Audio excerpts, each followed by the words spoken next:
Mummy आने में late होगा, डिनर पर वेट मत करना। अभी कहाँ जा रही हो तुम? मम्मी को बताया था मैंने, आज ग्रुप स्टडीज का प्लान है। ग्रुप स्टडीज के लिए दोस्तों को यहाँ भी बुलाया जा सकता है। पापा मैं वहां जाऊं या वो यहाँ, इससे क्या फर्क पड़ता है? पहली बार तो जा नहीं रही हूँ। ये लड़की कभी सीधे मुंह बात ही नहीं करती है। आप मेरे पे पहरा देना बंद करो, मुझे पता है कैसे जीना है।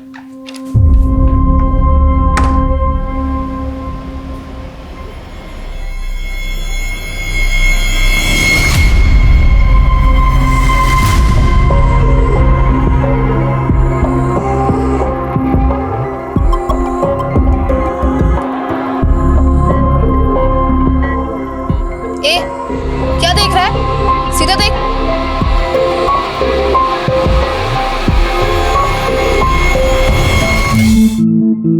नीलेश, एक ड्रिंक बनाना यार। You are looking beautiful tonight. Thank you. Thanks.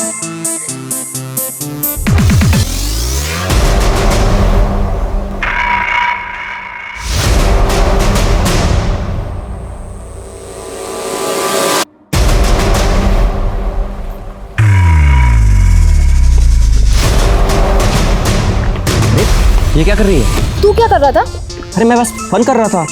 मेरा अलावा किसी और से फ्लर्ट मत करना, वरना क्या? वरना आज तुझे बताती हूँ।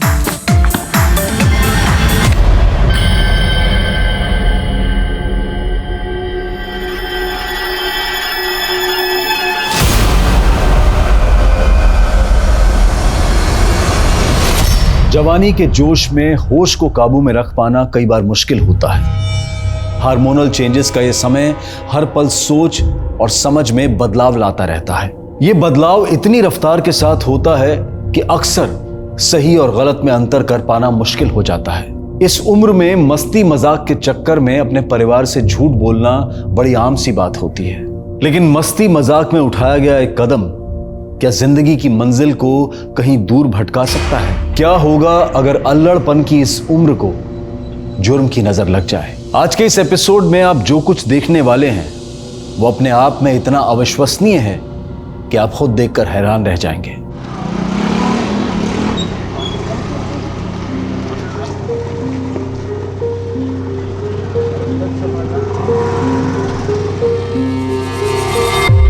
तुम कह रही हो कि करीब 7 दिन पहले तुम्हारे साथ रेप हुआ, लेकिन रिपोर्ट तुम आज दर्ज कराना चाहती हो। इतनी देर क्यों की? सर मैं पहले भी 1-2 बार आई थी, लेकिन हिम्मत नहीं हुई। कितने लोग थे? एक ही आदमी था। चेहरा याद है? नहीं सर, रात के करीब 10 बजे थे, काफी अंधेरा था तो मैं उसे देख नहीं पाई। अच्छा, तुम्हारे पेरेंट्स कहाँ हैं? वो क्यों नहीं आए? वो नहीं चाहते थे कि मैं यहाँ आऊँ। क्यों? क्योंकि उन्हें मेरी बात पे भरोसा ही नहीं है। पर मैं सच बोल रही हूँ, आपको चाहिए तो मैं वो जगह ले जा सकती हूँ जहाँ पे मेरे साथ ये सब हुआ। ठीक है शिंदे, गाड़ी काढ़ा। ओए साहब,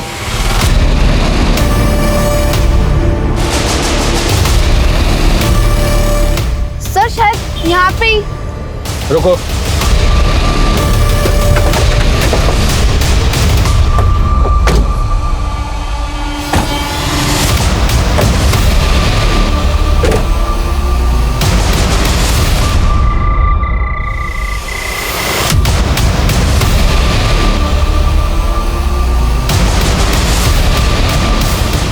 यहाँ स्ट्रगल का कोई भी साइन नहीं है। पक्का यही वो जगह है? सर शायद ये वो जगह नहीं है।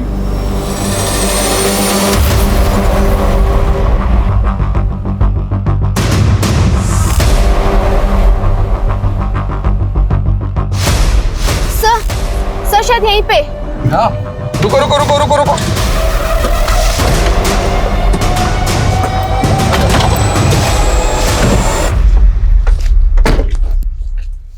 यहाँ हुआ था?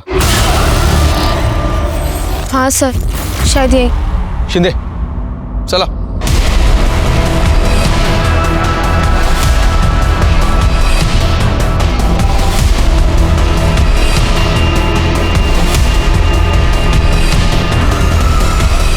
सर, यहाँ भी कुछ नहीं मिला। हेमाली, तुम्हारे साथ कुछ हुआ भी है या तुम बस हमें यहाँ से वहाँ घुमाने लेके आई हो? तुम श्योर हो ये वही जगह है? सर मुझे एग्जैक्टली कुछ याद नहीं आ रहा है। कुछ और डिटेल्स याद है? मुझे बस इतना याद है कि उसके बदन से एक अजीब सी स्मेल आ रही थी, जो स्मेल किसी परफ्यूम की नहीं थी, शायद किसी पेंट की थी। उस रात तुमने जो कपड़े पहने थे वो कहाँ है? संभाल के रखे हैं ना? सर वो कपड़े तो मैंने वॉश कर दिए। वॉश कर दिए? सर आप चाहें तो मेरा टेस्ट करवा सकते हैं, आप लोगों को सच पता चल जाएगा।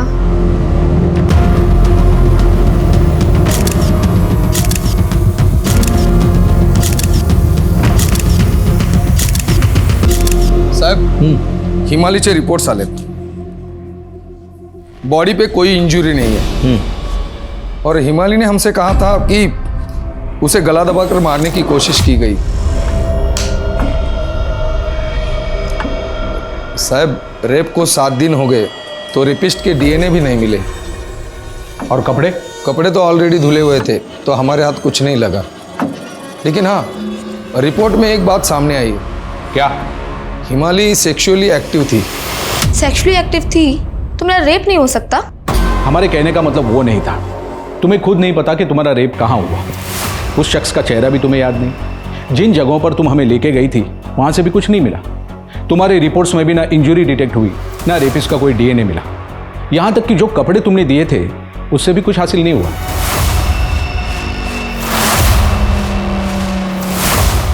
वो मुझे नहीं पता. मुझे सिर्फ इतना पता है कि मुझे इंसाफ चाहिए. जिसके साथ तुम्हारे रिलेशन थे वो कहाँ है? सर हिमाली मेरी गर्लफ्रेंड है. हेमंत, तुम्हें क्या लगता है कौन कर सकता है उसके साथ ऐसा? सर पता नहीं.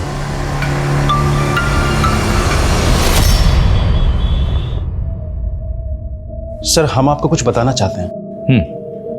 हिमाली के साथ कुछ इश्यूज हैं. वो अक्सर लोगों से अटेंशन पाने के चक्कर में कुछ भी कर देती है. सिर्फ अटेंशन पाने के चक्कर में वो रेप का केस कर देगी? चलिए मान भी लिया कि उसने ये सब अटेंशन पाने के लिए किया, तो आखिर ये सब करके उसे किसका अटेंशन चाहिए होगा? सर एक्चुअली वो हमारी बेटी नहीं बल्कि मेरी पत्नी नीना के भाई की बेटी है. आज से करीब 12 साल पहले नीना के भाई और भाभी की डेथ हो गई. कोई देख रेख करने वाला था नहीं तो हिमाली अक्सर अपने किसी न किसी रिश्तेदार के घर रहा करती थी. लेकिन सर गैरों के बच्चे पे कौन ध्यान देता है. हिमाली के साथ भी यही हुआ. कोई उसे 2 हफ्ते रखता, कोई 2 महीने रखता और फिर उसे घर से निकाल देता. सर इसलिए हिमाली रिश्तेदारों के व्यवहार से इमोशनली काफी डिस्टर्ब हो गई थी और अपने आप को नेग्लेक्टेड फील करती थी.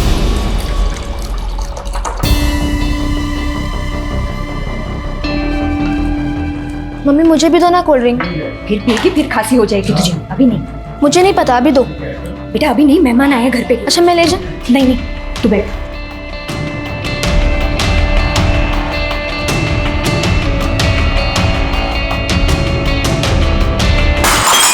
I'm so sorry. हिमाली! हिमाली!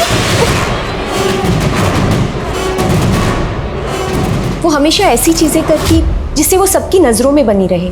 तो आपको लगता है कि ये रेप केस भी उसने सबकी नजरों में आने के लिए या लोगों से सिंपैथी पाने के लिए किया? हो सकता है सर. हर एम्प्लॉय को आशना से कुछ ना कुछ सीखने की जरूरत है. Back to back best performance and she is our best employ. Aashna, मैं चाहता हूं कि आप हम सबके साथ अपनी सक्सेस रेसिपी शेयर करें please. Thank you so much, sir. I would just like to say कि not only one individual, but as a team we work as a family. और एक family में चाहे जो कुछ भी हो, उन सबका एक दूसरे को support करना बहुत important होता है. और वैसे ही नंदन हमारी टीम का बहुत important member है. कुछ कहना चाहोगे? I just want to tell that if we work as a team, then we can achieve anything. And actually Nandan ये कहना चाहता है कि किसी भी प्रोजेक्ट को सक्सेसफुल बनाने के लिए मुझ जैसा टीम पार्टनर ढूंढना चाहिए. Right? right. I am just joking sir, I am just joking. आज मैं प्रिपेयर्ड ही नहीं था. तुम अगली बार देखना ऐसी स्पीच दूंगा ना कि Congratulations, madam. Thank you. चलो फिर बाद में बात करते हैं। हाँ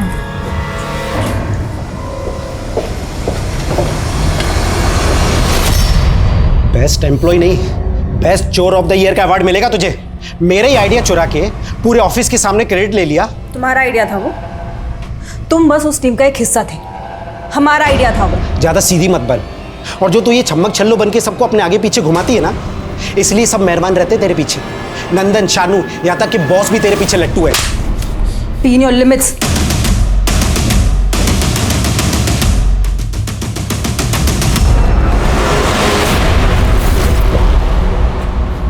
ये लीजिए भैया।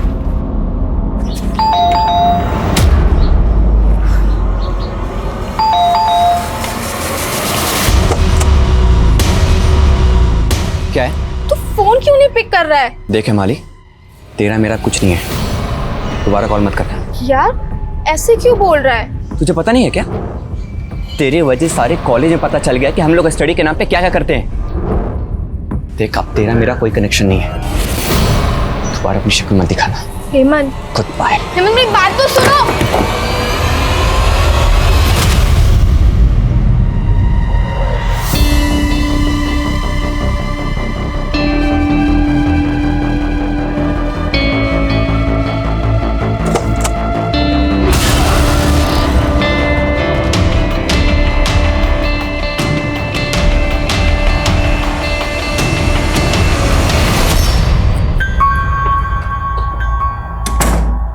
दीदी। हाँ। अरे आज ही जा रहे हो? हाँ। 1-2 दिन रुक जाते, मेरा पीएल एक्सेप्टेड है। अरे तेरे प्रोजेक्ट्स खत्म ही नहीं होते।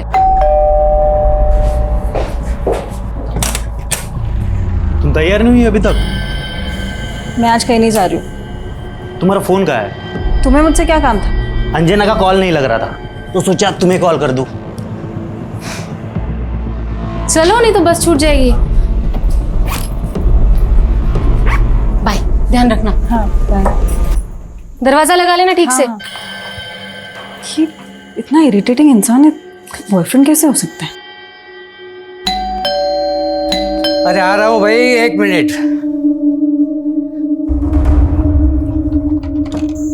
अरे बच्चा आ गया, आओ लाओ बैग दे दो मुझे। ले। और हाँ, जल्दी जल्दी फ्रेश हो जाओ जी। क्योंकि मुझे पता है तुमने अभी तक कुछ खाया नहीं होगा। आशना नहीं आई? अरे उसका वो प्रोजेक्ट चालू है ना, क्लाइंट अप्रूवल के चक्कर में अटक गई, बोली 2 दिन में आ जाएगी। तो दोनों साथ में ही आ जाते।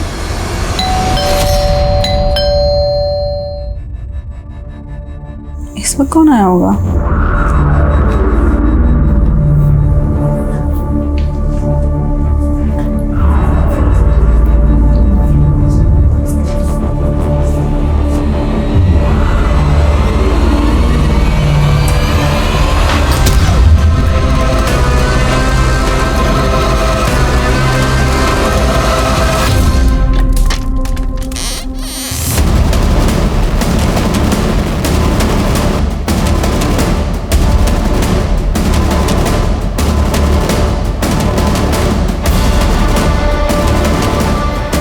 तो इस लड़की के माँ बाप को इन्फॉर्म कर दूँ। सर, ये एक मल्टीनेशनल कंपनी के लिए काम करती है। ये और इसकी बड़ी बहन अंजना दोनों इस घर में रहते थे सर। अंजना कल रात कोल्हापुर अपने माँ बाप के घर गई। ये घर पे अकेली थी सर। इस लड़की का मोबाइल और ऑलमोस्ट सभी कपड़े गायब है, लेकिन सर कातिल ड्रॉर में रखे हुए कैश और ज्वेलरी लेकर नहीं गया है। यहाँ तक कि इसका लैपटॉप भी हमें अंदर बेड पे पड़ा मिला है। स्ट्रेंज। अगर इरादा लूट का होता तो वो गोल्ड, कैश, लैपटॉप भी लेकर जाता। चलो मोबाइल का तो समझ में आता है, लेकिन कीमती सामान को छोड़कर वो लड़की के कपड़े क्यों लेकर गया होगा? फोरेंसिक टीम के हाथ लगा कुछ? नहीं सर, अंदर कोई भी फोर्स्ड एंट्री के निशान नहीं है, ना ही हमें कातिल के फिंगरप्रिंट्स मिले। यहाँ तक कि सर हमें घर में कातिल का एक बाल तक नहीं मिला। हो सकता है कातिल लड़की की जान पहचान वाला हो, इसीलिए वो आसानी से अंदर आ गया। और वो ये भी अच्छी तरह से जानता था कि उसको अपने ट्रेसेस कैसे साफ करने हैं। बॉडी को पोस्टमार्टम के लिए भेजो सर।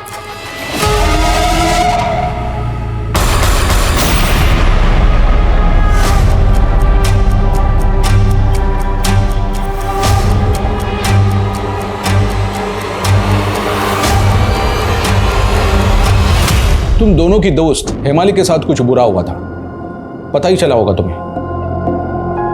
क्या लगता है किसने किया होगा ये? नो आइडिया सर, बट हिमाली के बारे में सुनकर बहुत बुरा लगा। सब पता नहीं क्यों उसने हमें भी कुछ नहीं बताया। क्या हिमाली झूठ बोल सकती है? I don't think so sir, वो बहुत अच्छी और हेल्पफुल लड़की है। ऐसा कभी हुआ नहीं उसने हमसे कभी झूठ बोला। सर मामला कुछ समझ में नहीं आ रहा है। हिमाली ने हमसे कहा कि रेप रात को 10 बजे हुआ, लेकिन मेडिकल टीम से कहा है कि रेप रात को 12 बजे हुआ। ये बगा ना सर।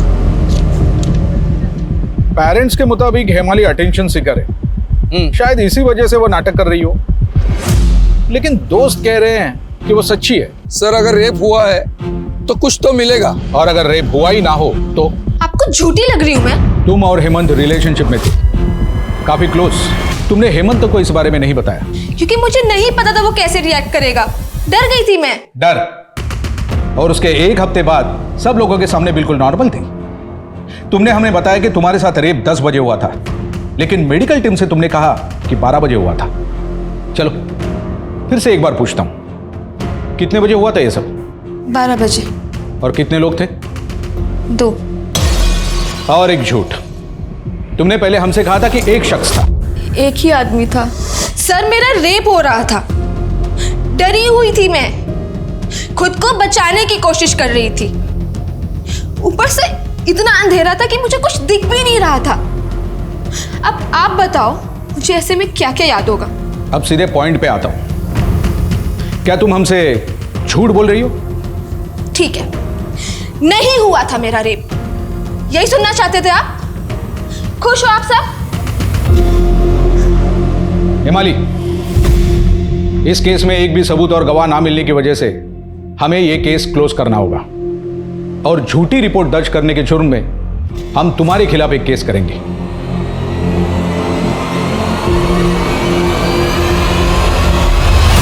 स्टेटमेंट ले लो उनका। सर। हाय नीलेश, कैसे हो? हिमाली, मेरा छोड़ो, तुम बताओ तुम कैसी हो? मेरा बस किसी से बहुत बात करने का मन था तो सोचा तुम्हें कॉल करूं। अच्छा किया, इनफैक्ट मैं भी तुम्हें कॉल करने ही वाला था। अच्छा सुनो ना, तुम्हारी हेमंत से कोई बात हुई क्या? नहीं, हेमंत से नहीं हुई। तो मेरा फ़ोन भी नहीं उठाता है वो। थोड़ी अपसेट लग रही हो। लेट्स मीट ना, इस बहाने तुम भी शायद बाहर घूम के तुम्हें अच्छा लगेगा। Okay, bye.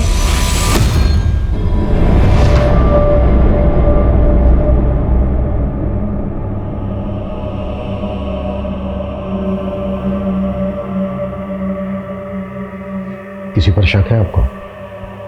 मुझे तो कुछ समझ में नहीं आ रहा सर। आप घर से कितने बजे निकली थी? लगभग 5, 5:30 की बस थी मेरी।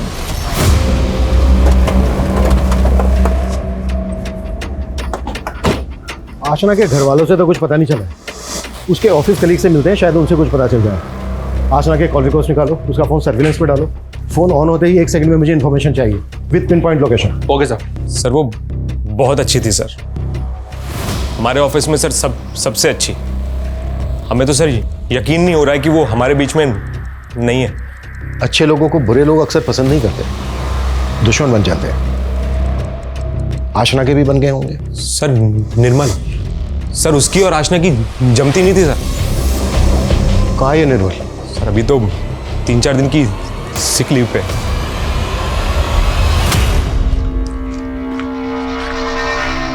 Mango ice cream?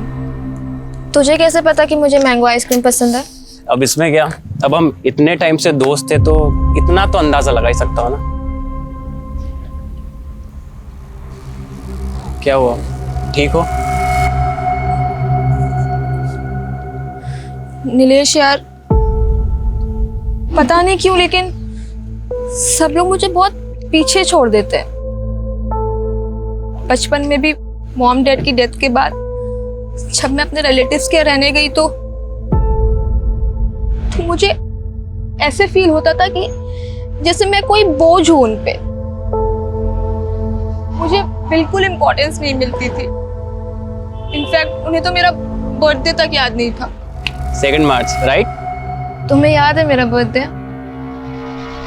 अब मेरे ख्याल से अब चलना चाहिए, टाइम हो गया है। चलो।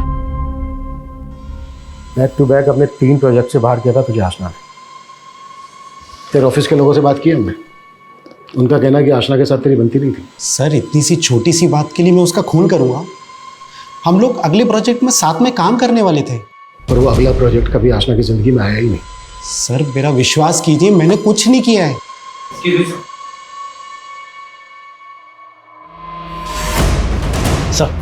सर ये आशना की पोस्टमार्टम रिपोर्ट। आपका शक सही निकला सर, आशना के साथ रेप हुआ था। हमें रेपिस्ट का डीएनए मिल गया है। और सर एक शॉकिंग बात और, आशना के फेफड़ों में कार्बन भर गया था। मतलब आशना को जिंदा जलाया गया था। एक काम करो, निर्मल का डीएनए लैब भेजो। सर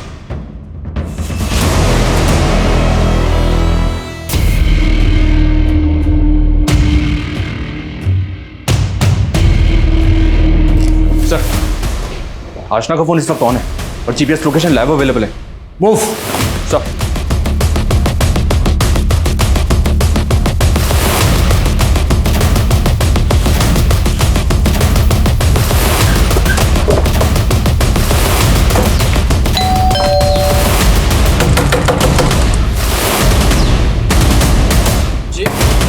देखो रे चारों तरफ, फोन दो, फोन दो। अरे सर, मनीष चेक करो, ये वही फोन है क्या?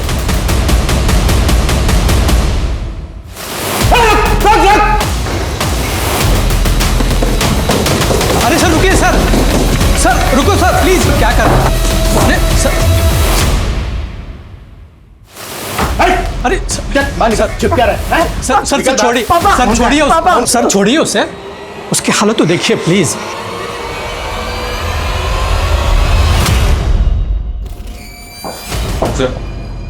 फोन, हाँ फोन मेरा फोन है। हाँ, कोई मेरा फोन दे, अंकल को मेरा देखने फोन दो दे दो। बेटा। हाँ बेटा दे मेरा फोन दे दो। एक मिनट, अंकल को देखने। आशना का ये फोन आपके बेटे के पास कैसे है? मैं आपको सब कुछ सच सच बताता हूँ। वो दरअसल मेरे बेटे को कोई भी फ़ोन देखा तो उठा लेने की बुरी आदत है सर। जहाँ भी फ़ोन देखा अपने जेब में डाल दिया। एक्चुअली उस दिन आशना की डेड बॉडी सबसे पहले सुगीत ने ही देखी थी। क्या हुआ बेटा? आशना ठीक है, आराम से। हाँ?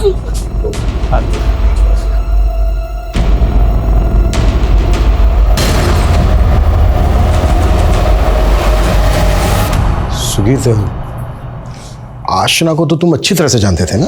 आशना, आशना के साथ जो भी ये सब कुछ हुआ था वो सब तुम ही ने किया था ना? सर अच्छा, क्या क्या हुआ था उस दिन? बता दे। क्या किसी और ने किया था आशना के साथ ये सब कुछ? तुमने तुमने तुमने देखा था उसको? वो हाँ। आग, आशना, आग। आग? हमें आपके बेटे का डीएनए सैंपल लेना होगा। Sir sorry, please try to understand. ठीक है। कुछ दिनों बाद तुम वापस घर आ जाना, जब मैं वापस आ जाऊंगी। चैतन्य घर में अकेले तुम्हारे साथ रहने में कंफर्टेबल नहीं है। क्यों? आपको लगता है मैं उन पे फेक रेप केस कर दूंगी? ऐसा नहीं है, लेकिन तुम समझो, मैं जल्दी वापस आ जाऊंगी। बस कुछ ही दिनों की बात है।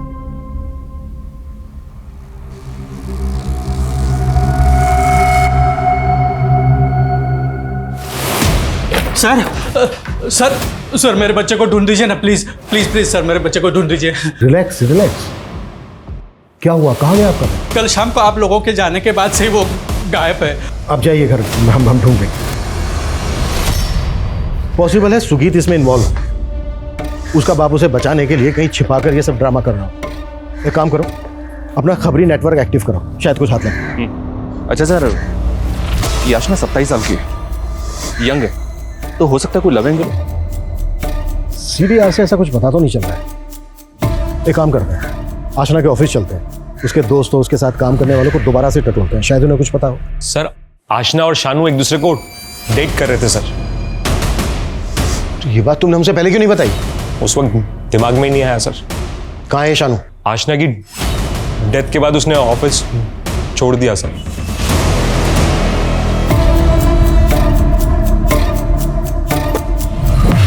सर ये शानू का नंबर तो आशना की डेथ के बाद से डीएक्टिवेटेड है। ये दिल्ली का है। वहाँ की लोकल पुलिस को इसके घर का एड्रेस दे दिया है। जितना जल्दी हो सके शानू तक पहुँचते हैं। Right sir. मैंने आशना की फैमिली का पिछले 1 महीने का डेटा खंगाला तो एक इन्फॉर्मेशन हाथ लगी। आशना की बहन अंजना हसन नाम के एक लड़के के साथ पिछले कुछ महीनों से काफ़ी टच में है। मे भी बॉयफ्रेंड। लेकिन सर ये हसन आशना को भी कॉल और मैसेज करता था और जिस रोज़ आशना का मर्डर हुआ उस शाम को भी इसने आशना को कॉल और मैसेज किया था। और चौंकाने वाली बात तो यह सर कि आशना की ब्लॉक लिस्ट में मुझे इस हसन का नंबर मिला है। तो अगर उस शाम को इसने आशना को कॉल और मैसेज किया था तो जाहिर सी बात है कि उस शाम के बाद से ही आशना ने इसका नंबर ब्लॉक किया होगा, जिसके कुछ घंटों बाद आशना के साथ रेप और मर्डर हुआ था। काफी अजीब है। आशना की बहन का बॉयफ्रेंड आशना को इतनी बार कॉल और मैसेज क्यों करेगा? और एक बात सर, जिस रोज आशना का मर्डर हुआ उस शाम को तकरीबन 5 बजे के आसपास हसन का फोन आशना के घर के एरिया में एक्टिव था और उसके बाद रात 11 बजे तक इसकी सेल लोकेशन चेंज होती रही है। मैं भी ट्रैवल कर रहा हूँ। हो सकता है सर। और रात को 11 से 1 बजे के बीच इसका फोन कोल्हापुर में एक्टिव था। कोल्हापुर, जहाँ पर आशना के माँ बाप रहते हैं? जी हाँ सर। बुलाओ इस हसन को, पूछे ये लॉन्ग ड्राइव पर कोल्हापुर ही क्यों गया था।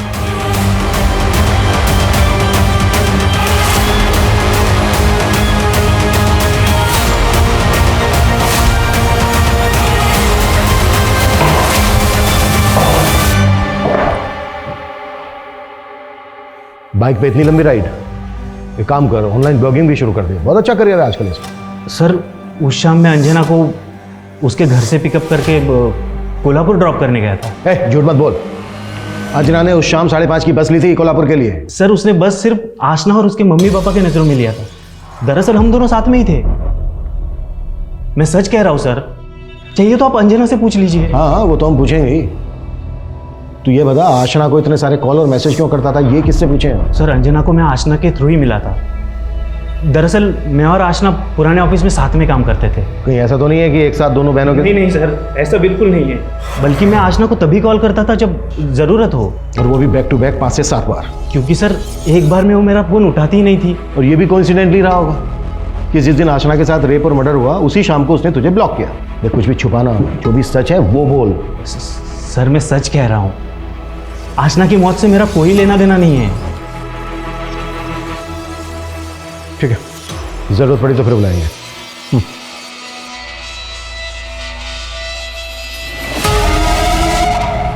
आशना के घर के एरिया का नंबर डेटा निकलवा।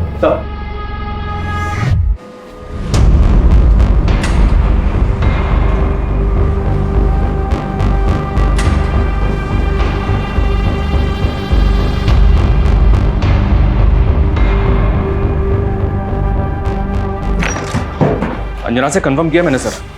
उस शाम हसन अंजना को बाइक से कोल्हापुर छोड़ने गया था। काफी शातिर लगता है हसन। जी हाँ सर।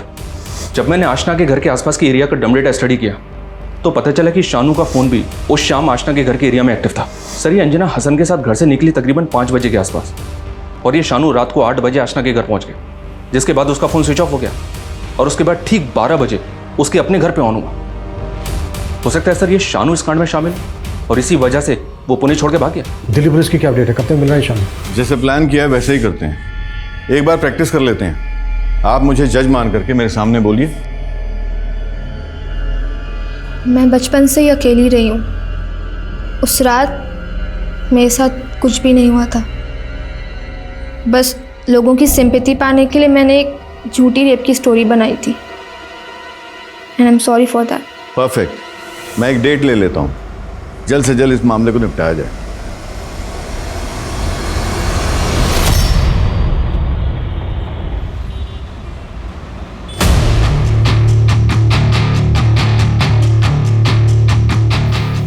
झूठ मत बोलना।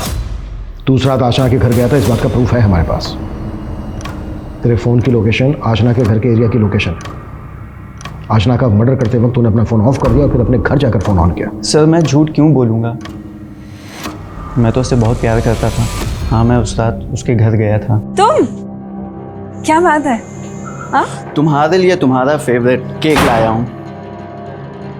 Red velvet cake? यस। वाह, पर ये सब की क्या जरूरत थी? अरे क्लाइंट का अप्रूवल आ गया और वो फंड भी ट्रांसफर कर देगा। और ये सारे प्रोजेक्ट ख़त्म होते ही ना तुम्हारे प्रमोशन की बात चल रही है। सर फिर मैं वहाँ से निकल गया। मुझे पता होता कि कोई कमीना उस्ताद उसके साथ ये सब करने वाला है तो मैं वहाँ से जाता ही नहीं।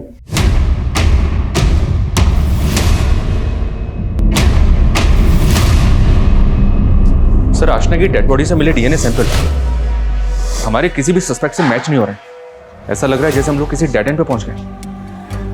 मनीष, इस केस में अब तक हमने आशना के आसपास के लोगों के पर्सनल मोटिव तलाशे। ये भी तो हो सकता है ये कोई रैंडम क्राइम हो।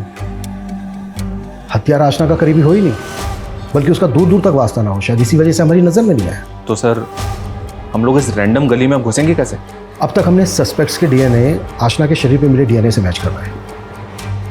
नेशनल क्राइम रिकॉर्ड ब्यूरो के डेटा से सिमिलर केसेस निकालो, उनका डीएनए आशना के शरीर पे मिले डीएनए से मैच करवाओ, शायद कुछ हाथ लग जाए। Okay sir. मनीष, एक टीम बनाओ ये पता करने के लिए कि इस केस से पहले या इस केस के आसपास कोई शख्स गायब हुआ है। Okay sir.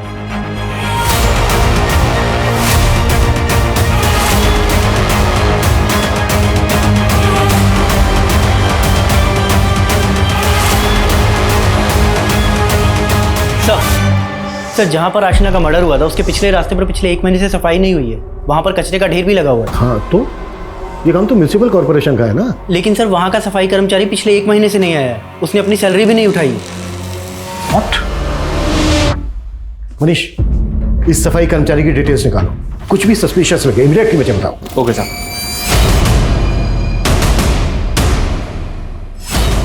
सर हम अपने वर्कर का पूरा रिकॉर्ड रखते हैं। उसका नाम उमेश था। जब वो बहुत दिनों से काम पे नहीं आया तो उसके दिए गए एड्रेस पे हम लोगों ने पता लगाया, और जब वहाँ पे पता किए तो उमेश नाम का तो वहाँ पे कोई रहता ही नहीं था। सर आपके कहने पर मैंने म्युनिसिपल कॉर्पोरेशन से बात की तो पता चला कि वहाँ की साफ सफाई का काम एक लोकल कॉन्ट्रैक्टर के हाथ में। उसका नाम है विक्टर गोंजाल्वेस। मैंने विक्टर से बात भी की है सर। ये उसका स्केच है, विक्टर ने बनवाया। मैंने उस दुकान वाले से भी कंफर्म किया, उसने बताया कि वही आदमी है। इस उमेश का यूँ गायब हो जाना, गलत पता देना, ये बात खटकती तो है। जस्ट ए हंच, मैं गलत भी हो सकता हूँ, पर इतने दिनों के बाद ये हमें पहली लीड मिली है। ये क्या किया आपने? मैंने कहा था ना कोर्ट में जाकर सिर्फ माफी मांगनी है, केस रफा दफा हो जाएगा। केस तो रफा दफा हो जाएगा, लेकिन जो मेरे साथ हुआ है वो, उसका क्या? मैंने झूठ नहीं बोला था। सर हिमाली चाहती है कि आप पुलिस के खिलाफ केस करें। उन्होंने अपना काम ठीक से किया ही नहीं। मेरा रेप हुआ था, भले ही इस बात का कोई सबूत नहीं है मेरे पास, भले ही मुझे ये याद नहीं है कि मेरा रेप कहाँ हुआ, भले ही मुझे उसका चेहरा याद नहीं है, लेकिन मेरा रेप हुआ है। वक्त गुजरता जा रहा था मगर उस सफाई कर्मी उमेश का कुछ पता नहीं चला। फिर पुलिस ने इस केस से मिलते जुलते पुराने केसेस की फाइल्स को खंगालना शुरू किया। एक दो नहीं, बल्कि आसपास के 200 किलोमीटर के दायरे में 16 ऐसे केसेस मिले हैं जहां पर महिलाओं के साथ पहले रेप किया गया, उसके बाद मर्डर, और इन सभी केसेस में मुजरिम का डीएनए आशना के कातिल के डीएनए से मैच करता है। सर ये केस ऐसा मिला है जिसमें विक्टिम ने हॉस्पिटल में रहकर जिंदगी और मौत के बीच लंबी लड़ाई लड़ी है, और इस केस को हैंडल करी पुलिस टीम को भी कुछ इंपॉर्टेंट इंफॉर्मेशन मिली है। ये देखिए सर,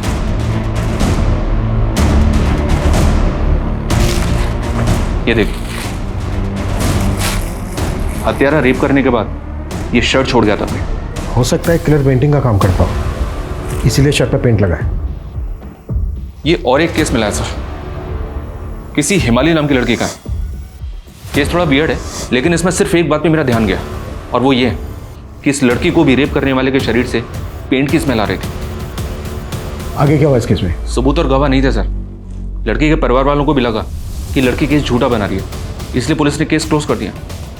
उल्टा झूठा केस दर्ज करने के जुर्म में पुलिस ने इसके ऊपर केस कर दिया। व्हाट? जब मैंने कहा तो किसी ने नहीं माना। हिमाली, मैं मानता हूं हमारे डिपार्टमेंट की भूल हुई है, माफी उसके लिए। हिमाली, हमें लगता है कि हम तुम्हारे रेपिस्ट को जानते हैं। हम पिछले 5 महीने से उसकी तलाश कर रहे हैं। उस तक पहुंचने के लिए हमें तुम्हारी मदद चाहिए। प्लीज हमें बताओगी कि एग्जैक्टली तुम्हारे साथ क्या क्या हुआ था? उस रात मैं एक पार्टी से घर लौट रही थी।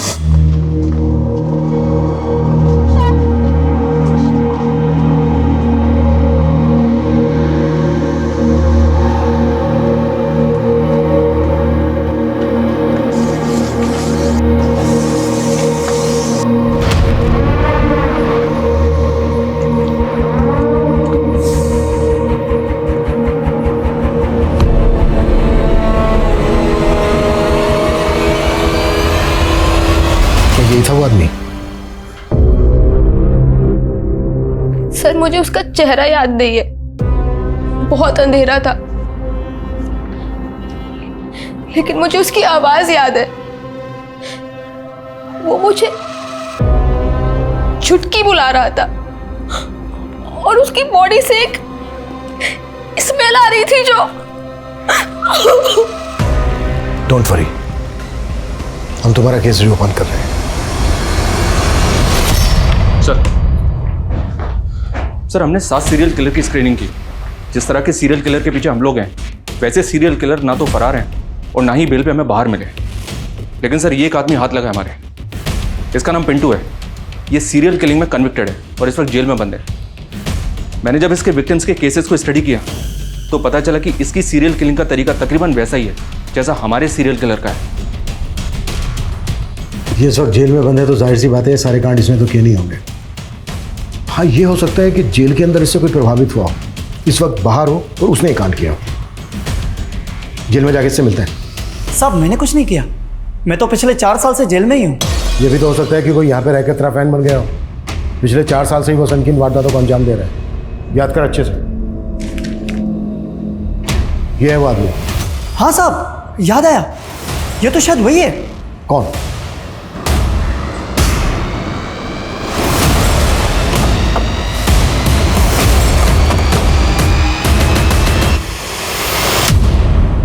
हाँ साहब, ये मेरा ही बेटा है, लेकिन काफी वक्त से मिला नहीं। फोन किया था इसने आपको? नहीं साहब, कभी नहीं। इनका फोन भी सर्विलेंस पे डालो, हो सकता है हमसे झूठ बोल रहे हो। Okay sir. हरीश की मां को पनवेल के एक नंबर से बैक टू बैक 3 कॉल्स आए। ये देखो, कल रात पनवेल में निराली नाम की लड़की के साथ सेम आशना की तरह रेप और मर्डर हुआ है। इससे पहले कि वो पनवेल से निकल जाए, पनवेल पुलिस से कांटेक्ट करो, उनसे कहो कि उसे ढूंढे और उठा ले, और जो नंबर तुम बता रहे हो शेयर करो उनके साथ। क्विक। Okay sir.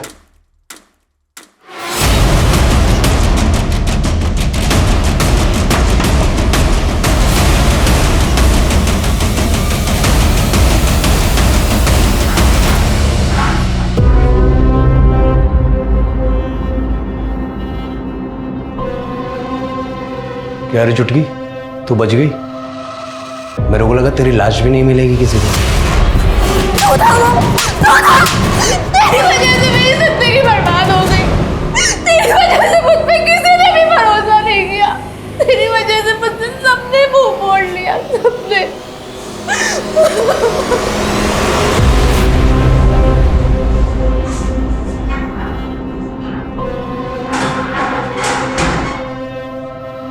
काफी लंबी लिस्ट है तेरी। अपन पूछता है क्यों नहीं साहब? वैसे आप छोड़ो, आप नहीं समझोगे। आप शौकीन नहीं लगते ना मेरे को।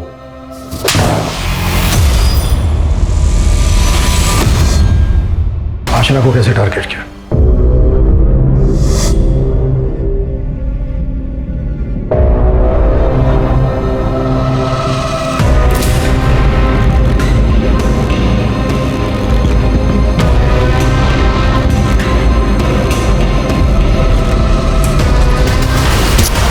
उनको बड़ा मजा आ रहा था, पकड़े नहीं जा रहे थे अपन साहब। औरतों की खुशबू ना मेरे दिमाग को बहुत अच्छी लगती थी। अपन उसके कपड़े के साथ उसका डीओ भी लेकर आए। अपने में से तो पूरे दिन बस पेंट की बदबू आती थी। 24 घंटे पेंट की बदबू सूंघ सूंघ के दिमाग फट गया था साहब। औरतों के परफ्यूम की खुशबू आती थी ना, तो अपन उनके पीछे पीछे चलने लगते। भाग नहीं रहा है, डरो नहीं साहब। अब तक कितनी औरतों के साथ किया ये सब तूने? कल हाफ सेंचुरी का भी हाफ सेंचुरी, बोले तो 25। कपड़े क्यों लेके जाता था मुझे? वो तो अपन का प्राइस था ना सर। अपन जब भी उसको सूंघता था फिर से वही वक्त ताज़ा हो जाता था, वही औरतें, वही खुशबू। फिर मेरे को लगता था दूसरे प्राइस के लिए आगे बढ़ो। ऐसा करके अपन मारता चला गया सर। अब मैं तुझे तेरी जिंदगी का सबसे बड़ा प्राइस दिलवाऊंगा, तेरा last price, death penalty price.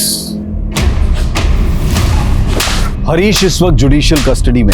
अगर कोई भी इंसान इस तरह अपने दिमाग में कूड़ा इकट्ठा करता जाए तो धीरे धीरे उसकी बू समाज में फैलने लगती है। हरीश के इस मानसिक विकार की वजह से कई महिलाओं को अपनी जान गंवानी पड़ी है। हिमाली के ऊपर अब लोगों का भरोसा बढ़ा है, लोगों ने उसे अपनाना शुरू किया है, लेकिन शायद हेमाली अब आजीवन किसी और पर भरोसा न कर पाए।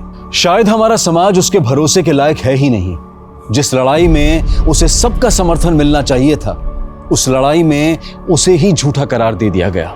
ये बहुत जरूरी है कि महिलाओं के साथ होने वाले छोटे से छोटे हादसों को भी नजरअंदाज न किया जाए। हर महिला को यह हक है कि वो इस समाज में सुरक्षित महसूस करे।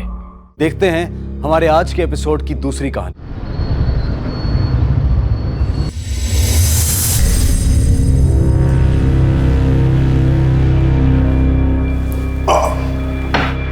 समझ में नहीं आ रहा इस लड़की का क्या करूं। आज तो हम लोग सब लोग थे, इसलिए हमने संभाल लिया। अगर किसी दिन हम लोग नहीं हुए तो। इतना बड़ा सदमा लगा है उसे, थोड़ा टाइम तो लगेगा ना ठीक होने के लिए।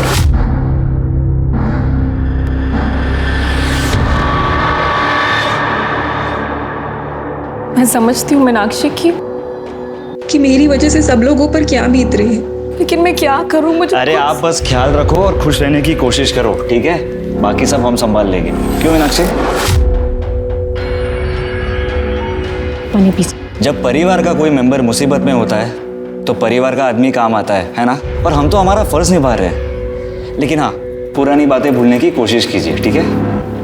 जी ताई, और जो भी हुआ उसमें आपकी क्या गलती है? आप क्यों अपने आप को दिन रात कोसती रहती हैं? ये सब बातें छोड़ो और आप आराम करो। हाँ मीनाक्षी, कल हम इन्हें साइकेट्रिस्ट के पास ले जाएंगे, ठीक है? जी। और देख लेना, ये बहुत ही जल्द ठीक हो जाएगी। ताई आप बिल्कुल भी परेशान मत होइए, सब कुछ बहुत जल्दी ठीक हो जाएगा।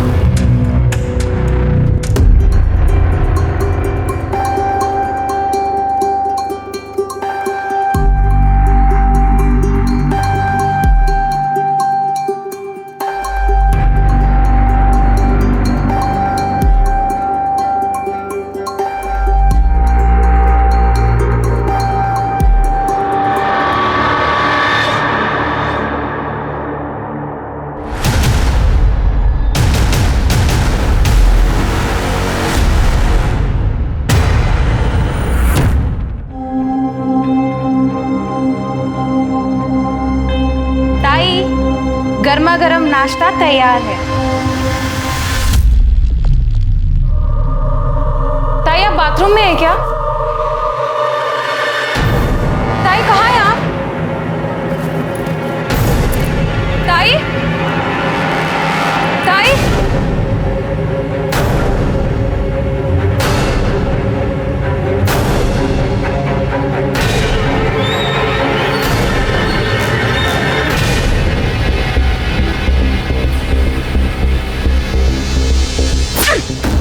बदतमीज, क्या कर रहा था ये तू? मैं तो इनका दुपट्टा ठीक कर रहा था। ये ऐसे रास्ते में खोई हुई सी चली जा रही थी, इनका दुपट्टा नीचे गिर रहा था, मैं बस वही ठीक कर रहा था। तू जैसे घटिया लड़कों को मैं अच्छे से जानती हूँ। गंदे गंदे वीडियोस बनाता रहा तू। खबरदार अगर मेरे ताई के आसपास भी दिखा दो, समझा? ताई ताई चलो।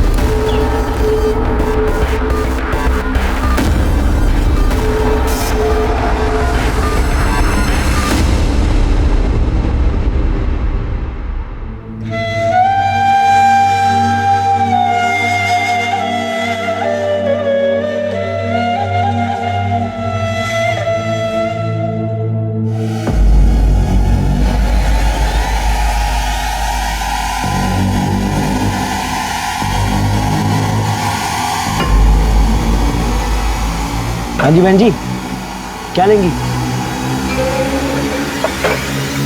बहन जी क्या लेंगी, टमाटर या शिमला मिर्च? फ्रेश है एकदम।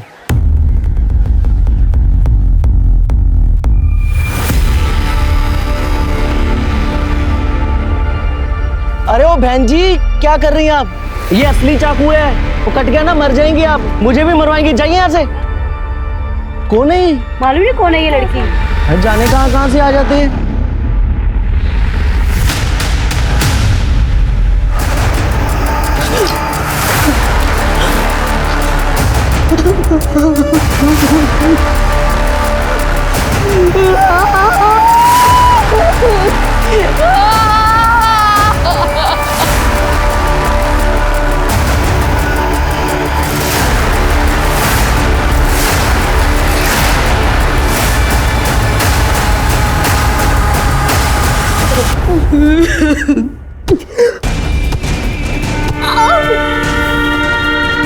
चलो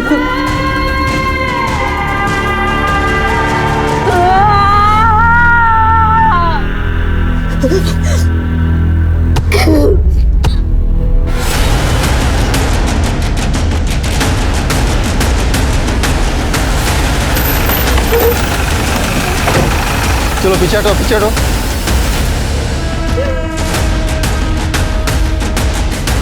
वहीं रुक जाओ, निकल जाओ यहाँ से। सुना नहीं तुमने? निकल जाओ यहाँ से। क्या देखने आया है? हाँ, मेरी ताई जिंदा है या मर गए? देख लो, मार डाला तूने मेरी ताई को। तूने मारा है उसे। कौन किया है तुमने उसका? तुझे मैं नहीं छोड़ूंगी। पूरी दुनिया को तेरी सच्चाई बताओगी कि तूने मेरी बहन को मारा है। देखिए, मैं आप लोगों की हालत समझ सकता हूँ, संभालिए इन्हें और आप होश में आइए। इस बात का ध्यान रखिए कि आप किससे बात कर रहे हैं। फिजूल के ना किसी पे झूठे इल्जाम मत लगाइए। झूठा आरोप? मैं झूठा आरोप लगा रही हूँ? क्या बोल रहा है ये? मीनाक्षी मेरी बात सुनो, चुप हो जाओ। मैं चुप नहीं रहूंगी नितिन। इस आदमी ने मेरी बहन को मारा है। खूनी है तो खूनी। बॉडी पोस्टमार्टम के लिए भेजो। सर। मीनाक्षी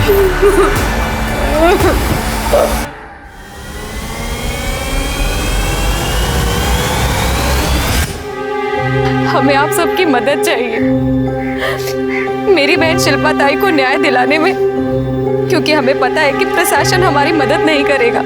हमने इंस्पेक्टर सुधीर के खिलाफ पहले भी कंप्लेन की है, लेकिन डिपार्टमेंट ने झूठा नाटक किया और कोई सबूत नहीं मिल रहा कहकर उसे क्लीन चिट दे दी। अगर पुलिस अपना काम सही से करती तो आज वो इंस्पेक्टर सुधीर सलाखों के पीछे होता और मेरी शिल्पा ताई वो आज जिंदा होती।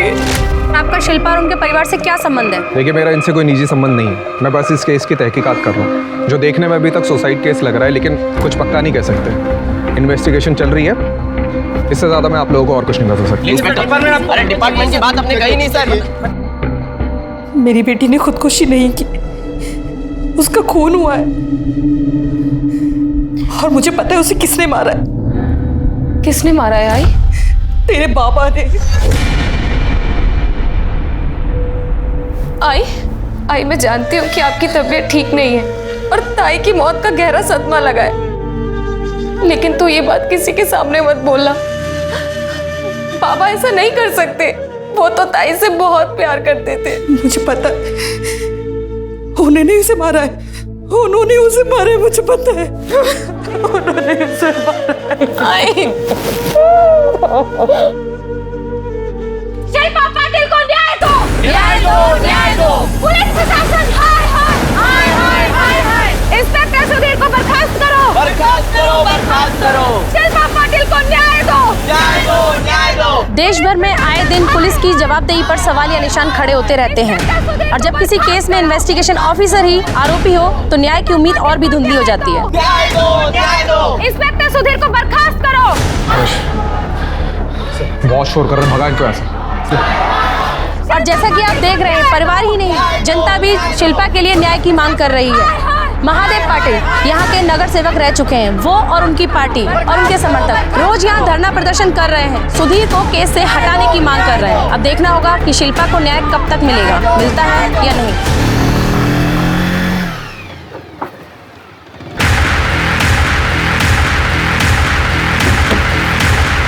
क्या हुआ? रास्ता क्यों रोका? नहीं पता तुझे?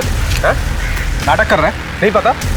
तेरी बीवी को समझा ले, क्योंकि अगर मेरी नौकरी गई ना तो इस शहर में क्या तुम लोगों को इस पूरी दुनिया में रहने लायक नहीं छोड़ूंगा, समझे? और तुझे अच्छी तरह पता है मैं क्या क्या कर सकता हूँ, पता है ना? शिल्पा पाटिल की मौत का मामला मीडिया के जरिए पूरे देश में आग की तरह से फैल गया था। शिल्पा ने आत्महत्या की थी या फिर उसकी हत्या हुई थी, ये चर्चा का विषय बना हुआ था। शिल्पा के परिवार के मुताबिक इन्वेस्टिगेटिंग ऑफिसर इंस्पेक्टर सुधीर खुद आरोपी था, जिसकी जांच पर भरोसा नहीं किया जा सकता था। जनता और मीडिया के बढ़ते दबाव के कारण इस केस को क्राइम ब्रांच को सौंप दिया गया, जो कि इस केस की शुरुआत से जांच करने वाली थी। वैसे भी इंस्पेक्टर सुधीर अपनी जांच को कुछ आगे बढ़ा नहीं पाया था, क्योंकि शिल्पा के परिवार वालों ने उसे बयान देने और कोऑपरेट करने से इनकार कर दिया था। क्राइम ब्रांच अब अपने तरीके से इस केस की जांच करने वाली थी, लेकिन क्या वाकई में सुधीर का शिल्पा की मौत से कोई संबंध था? और क्यों शिल्पा की मां कमला खुद अपने ही पति और शिल्पा के पिता महादेव पाटिल को शिल्पा की मौत का जिम्मेदार बता रही थी।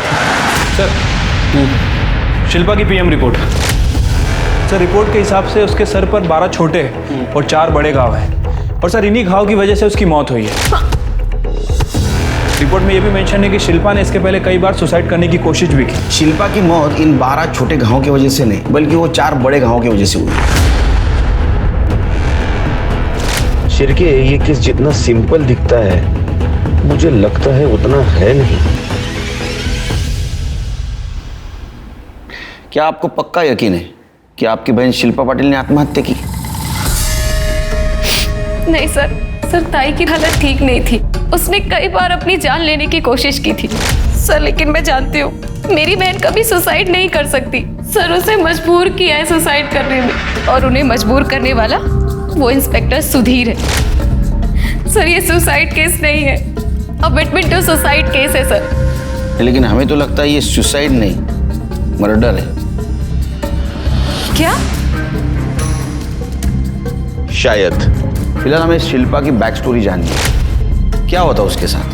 सर, कुछ महीने पहले तो सब कुछ ठीक था, ताई बहुत खुश रहती थी। लेकिन सर, जब एक बार वो बाबा के साथ चुनाव प्रचार में गई। महादेव पाटिल! महादेव पाटिल! महादेव पाटिल! भाइयों और बहनों, महादेव पाटिल के नगर सेवक होते हुए इस एरिया का सबसे ज्यादा विकास हुआ है और इस बात की कोई दो राय नहीं है, वो चाहे क्षेत्र का विकास हो या महिलाओं की सुरक्षा हो। महादेव पाटिल ने हर सुख दुख में और परेशानी में जनता का कंधे से कंधा मिलाकर उनका साथ दिया है और आगे भी देते रहेंगे। जिंदाबाद जिंदाबाद। हटाना गाड़ी, हटाना। तेरे को मालूम नहीं क्या किसकी रैली है? किसकी रैली? किसकी रैली? किसकी रैली? महादेव पाटिल की। उसका बाप का रोड क्या? तेरे बाप का है?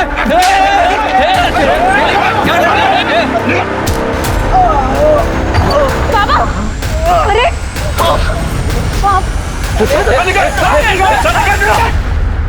कार्यकर्ता है ना? है? तू दादागिरी करेगा? तू दादागिरी करेगा? कौन बनना? चल लेके रहा, चल अंदर से ले इनको इधर।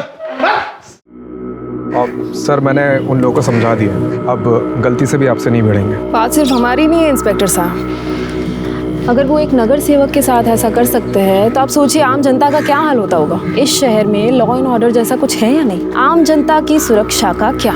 या फिर आप पर्सनल लेवल पर ही प्रॉब्लम डील करते हैं? सर, मैं समझ सकता हूँ आपके साथ जो कुछ भी हुआ है वो इंटेंशनली किया गया, लेकिन आप टेंशन मत लीजिए।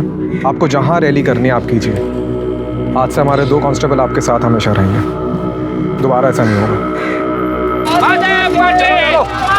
बगल में महादेव पाटिल! महादेव पाटिल! साइड में साइड। महादेव पाटिल! साइड में।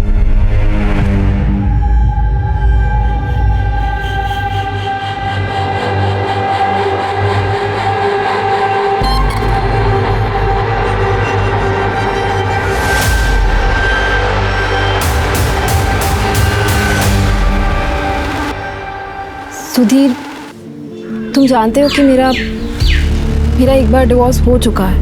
मैं रिश्ते में एक बार धोखा खा चुकी हूँ और अगर दूसरी बार ऐसा हुआ ना तो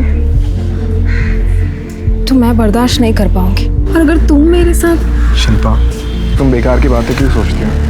मैंने तुमसे सच्चा प्यार किया है और तुमसे शादी करना चाहता हूँ। देखना जल्दी तुम्हारे घर तुम्हारा हाथ में नहीं आऊँगा।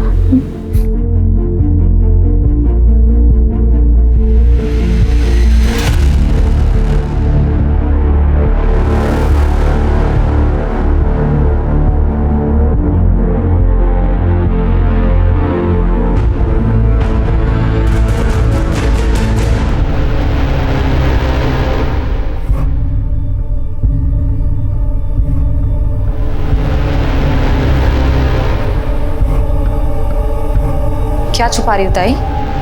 मुझे पता है कि आपका और इंस्पेक्टर सुधीर का अफेयर चल रहा है। मैंने आप दोनों को कई बार देखा भी है साथ में। हम दोनों एक दूसरे से प्यार करते हैं और शादी भी करने वाले हैं। अगर ऐसा है तो अच्छी बात है, लेकिन मैं फिर भी आपको कह रही हूँ कि जो भी कदम उठाना सोच समझ कर उठाना। कल को ऐसा ना हो कि आपको पछताना पड़े।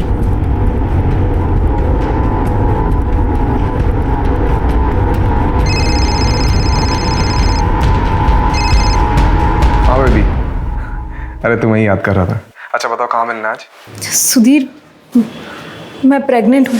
मैंने अभी टेस्ट करा, वो पॉजिटिव आया है। मुझे लगता है हमें शादी करने के लिए देर नहीं करनी चाहिए, जल्द से जल्द शादी करते हैं।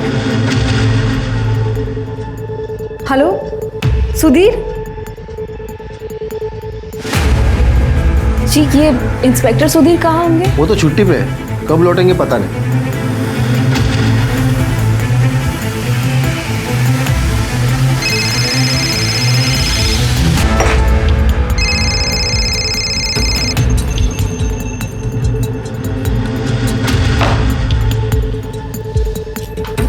जी, ये इंस्पेक्टर सुधीर हेडक्वार्टर्स में रहते हैं ना? वो तो शादी से पहले रहते थे, अब शादी के बाद फैमिली के साथ वो माधव नगर में बंगला नंबर 4 में रहते हैं।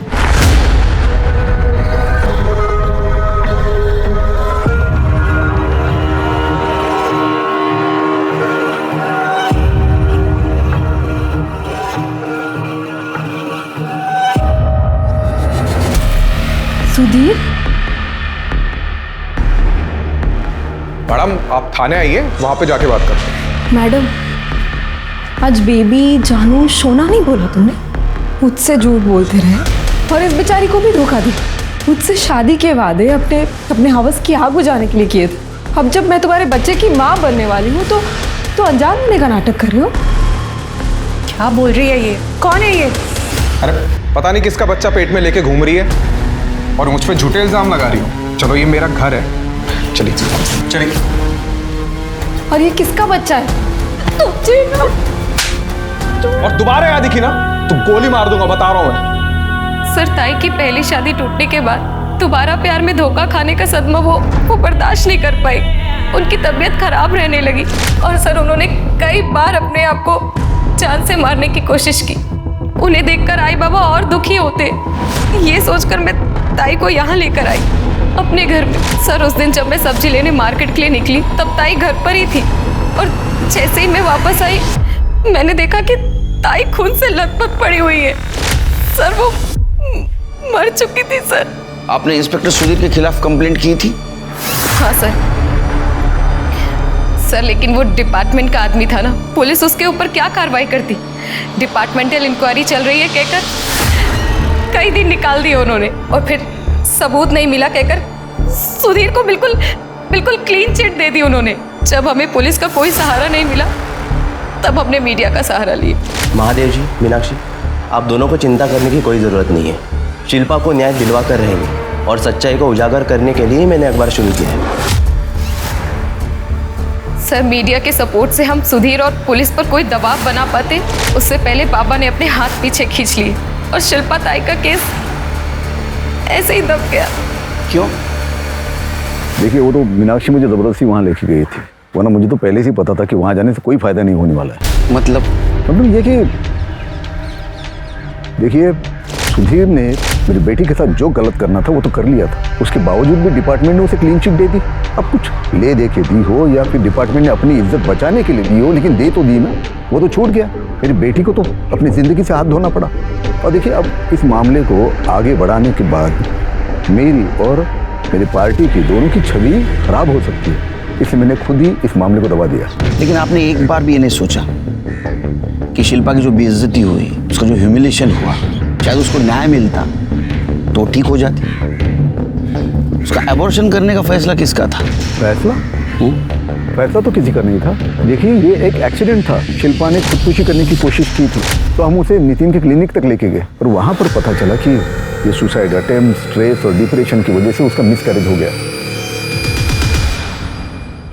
घर में अकेले रहते हो? बीवी बच्चा? प्राजक्ता अपने मायके गई है, उसके पिताजी की तबीयत ठीक नहीं है। क्या हुआ? नॉर्मल ना? जी हाँ।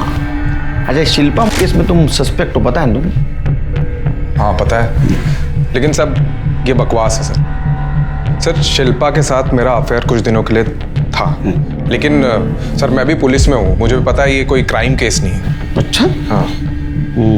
तुम दिमाग से नहीं, जानकारी से भी कमजोर हो। किसी लड़की के साथ अफेयर करके उससे झूठे वादे करना शादी के, उसको प्रेग्नेंट करना और बाद में सुसाइड के लिए उसको प्रवृत्त करना, ये क्राइम है। सर शादी के लिए मैंने उसे कोई प्रॉमिस नहीं किया था, वो उसकी मर्जी से ही हो रहा था और फिर गले पड़ने लग गई, झूठ बोलने लग गई कि वो मेरे बच्चे की माँ बनने वाली है। बल्कि वो मेरा बच्चा नहीं था सर। फिर किसका बच्चा था? किसका था मुझे क्या पता सर, हो सकता है उसके पहले पति का होगा, अतुल का। सर वो आया करता था उसके पीछे, शिल्पा के पीछे घूमता था और मैंने एक बार तो उसको झगड़ा करते हुए भी देखा है। शिल्पा, मैं तुम्हें आखिरी बार समझा रहा हूँ, मेरे साथ वापस चलो, चलो मेरे साथ। तुम्हें और तुम्हारे बाप को बर्बाद कर दूंगा मैं, तुम्हारे बाप का पॉलिटिकल करियर मिट्टी में मिला दूंगा मैं। चलो मेरे साथ। क्या है? कौन है तू?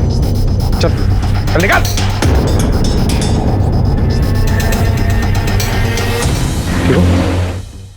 सर उस दिन पहली बार मैं अतुल से मिला था और मैंने उसको जाकर समझाया भी था। समझाया था या धमकी दी थी? या समझाते हुए धमकी दी थी? सर वो प्यार से मानने वाला थोड़ी था सर। शादी के पहले और शादी में होते हुए भी शिल्पा के साथ गाली गलौज, मारपीट, बस यही करता था वो।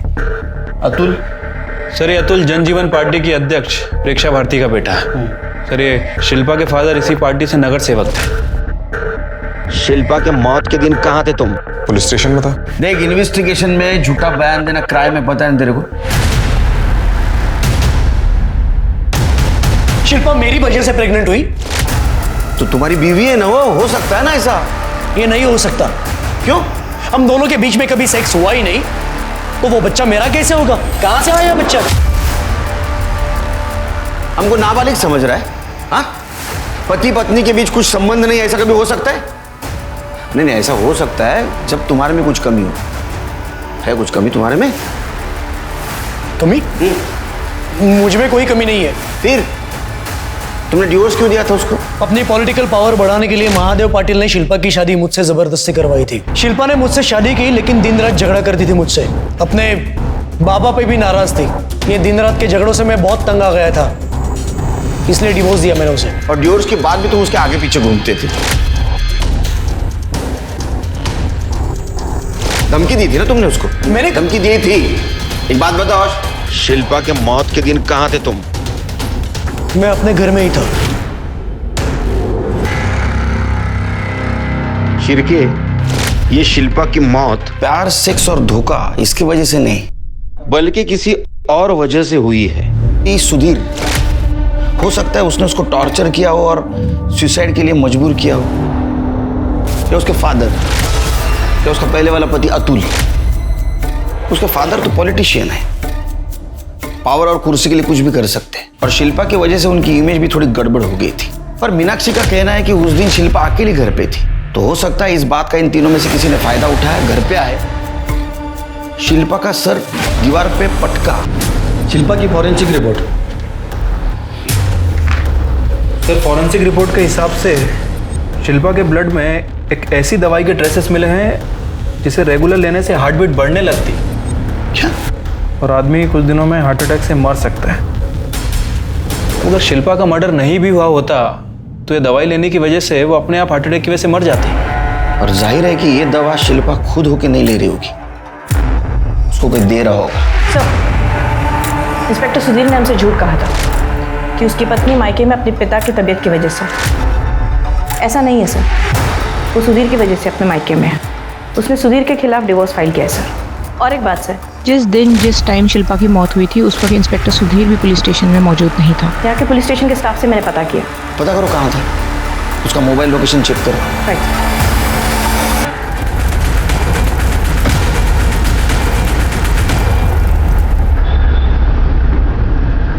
आपकी बहन शिल्पा जब आपके साथ यहाँ रह रही थी, उसे कुछ हार्मफुल दवाइयाँ दी जा रही थी जिसकी वजह से उसको हार्ट अटैक आ सकता था। कौन दे रहा था दवाई? क्या सर, ताई को मैं जो भी दवाई दे रही थी वो सब साइकेट्रिस्ट के कहने पर दे रही थी। क्या है, कैसी है, ये सब तो आपको नितिन ही बता सकते हैं। तो नितिन को बुलाई। सर वो इस वक्त क्लिनिक गए। कल रात जब वो वापस आए तो उन्हें एक इमरजेंसी केस का मैसेज आया और वो तभी चले गए, तब से लौटे नहीं है। चलो वहीं मिल लेते हैं उनको। शिल्पा की दवाई है और उसका मेडिकल रिपोर्ट सब कस्टडी में ले लो। नंबर और एड्रेस साइकेट्रिस्ट का। डॉक्टर नितिन को बुलाओ। बात करनी है कुछ। सर डॉक्टर साहब कल रात के गए हुए अभी तक आए नहीं। कहाँ गया कुछ पता है? नहीं साहब। शिल्पा पाटिल को जानता है? उसका अबॉर्शन यही हुआ था ना? हाँ साहब, सब लीगल ही होता है यहाँ पर। लीगल इलीगल तो मैंने तेरे से पूछा ही नहीं। खैर अब चल बोल रहा है तो ये भी बोल कि अबॉर्शन हुआ था या फिर मिसकैरेज हुआ था? बोल।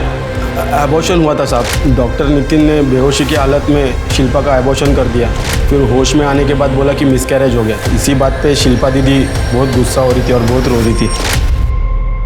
शिरके ये पॉसिबल है कि डॉक्टर नितिन ने किसी के कहने से शिल्पा का एबॉर्शन किया हो?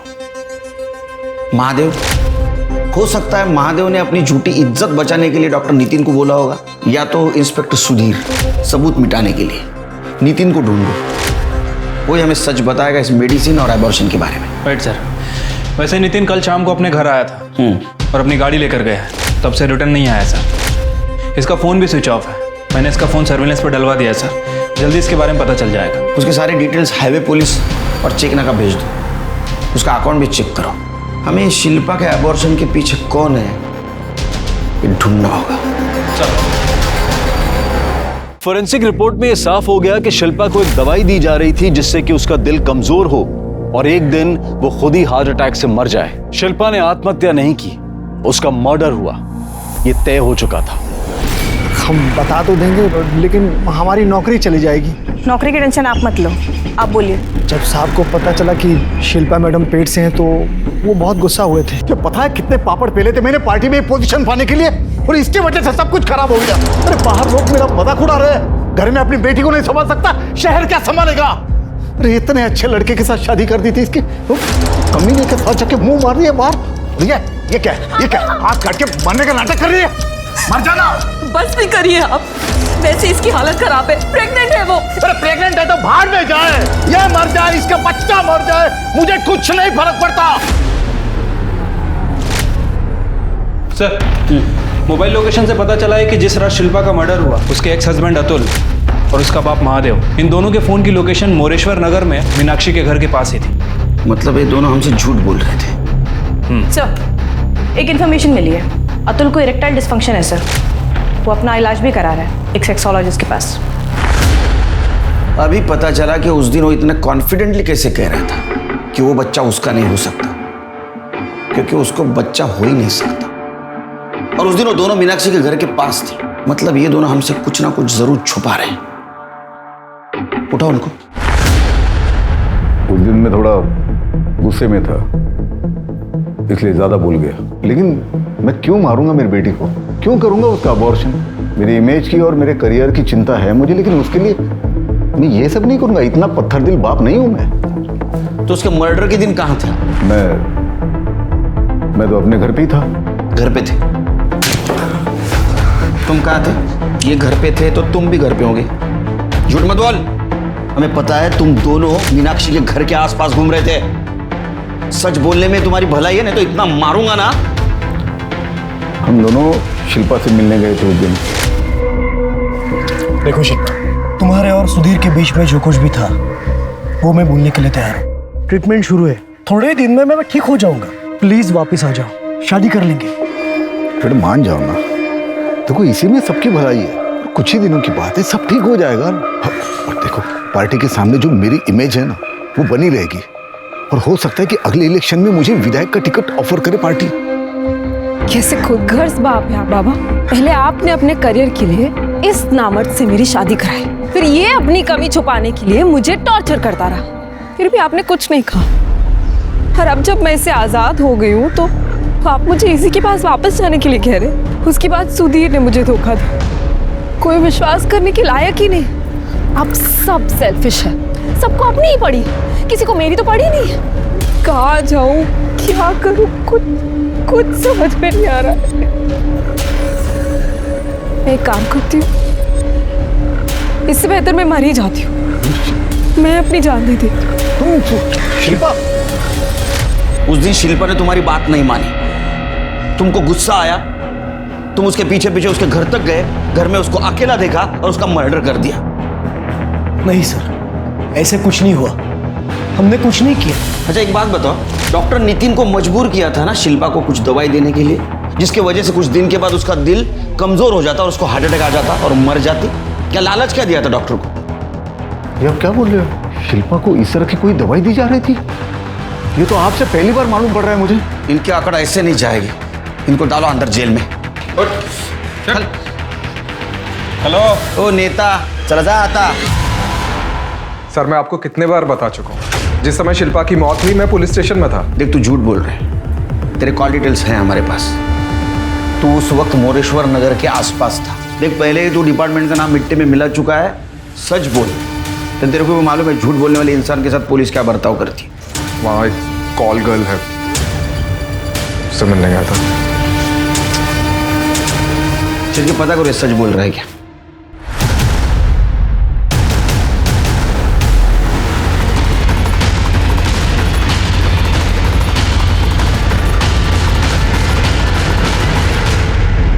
सर, कॉलर ने बयान दिया है कि जिस वक्त शिल्पा का मर्डर हुआ वो सुधीर के साथ ही थे। फिर क्या हो सकता है कि उसने बयान दिया नहीं, उससे दिलवाया गया होगा। एक इम्पॉर्टेंट इन्फॉर्मेशन मिली है सर। हमारे लोकल पुलिस को जंगल में जो जली हुई लाश मिली थी उसके पास एक ड्राइविंग लाइसेंस और एक जला हुआ सेलफोन मिला है। Sir, driving license doctor Nitin का है और जो सेलफोन जला हुआ था सर उसे हमारे टेक एक्सपर्ट्स रिट्रीव कर रहे हैं। डॉक्टर नितिन? कोई गाड़ी मिली वहाँ? नहीं सर। मीनाक्षी ने तो बोला था गाड़ी से गया है। ठीक है, लोकल पुलिस को इन्फॉर्म करो गाड़ी ढूंढने के लिए। उस गाड़ी के जरिए हम उसके कातिल तक पहुंच सकते हैं और मीनाक्षी को भी इन्फॉर्म करना होगा। शिल्पा उस नाव की तरह से थी जिसमें अपने स्वार्थ को पूरा करने के लिए हर कोई छेद करके उसे डुबोना चाहता था, जिसमें उसके पिता महादेव और पहला पति अतुल भी थे। पुलिस ने उनसे पूछताछ की, लेकिन सवाल यह था कि क्या वो सच बोल रहे थे और डॉक्टर नितिन, उसका मर्डर किसने और क्यों किया था।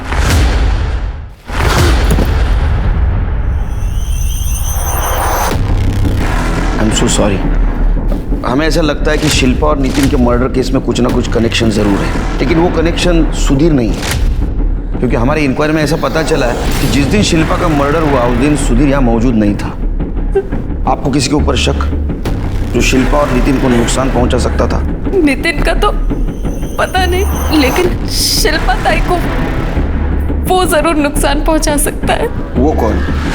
रॉकी, हमारे कॉलोनी का ही लड़का है। बहुत ही आवारा है, दिन भर घूमता रहता है, गंदी गंदी वीडियोस बनाता है। एक दिन उसने शिल्पा ताई के साथ भी बदतमीजी करने की कोशिश की।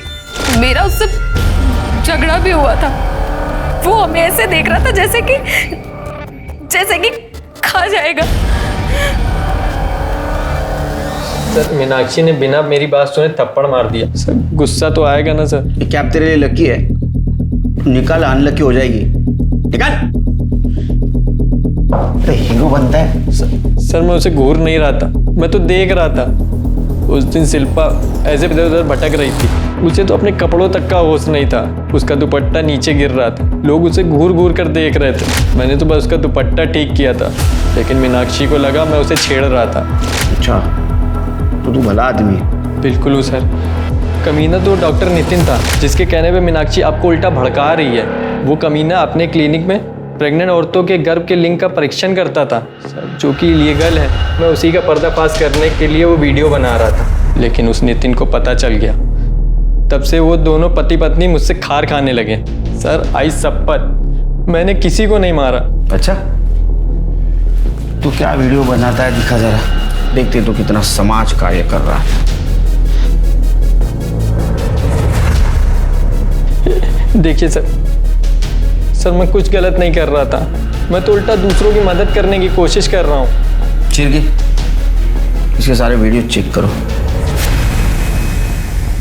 सर, डॉक्टर नितिन का जो जला हुआ फ़ोन मिला था और उससे जो डेटा रिट्रीव हुआ है सर, उससे पता चला है कि डॉक्टर नितिन और सुधीर आपस में इंटरनेट कॉल किया करते थे। अच्छा।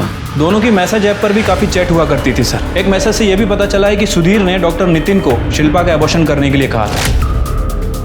उसने सर यहाँ तक कहा था कि शिल्पा का मर्डर कर दो, जिसके बदले में वो डॉक्टर नितिन को कुछ पैसे भी देगा और साथ ही साथ उसके क्लिनिक में जितनी इलीगल एक्टिविटीज़ हो रही थी सबको इग्नोर कर देगा।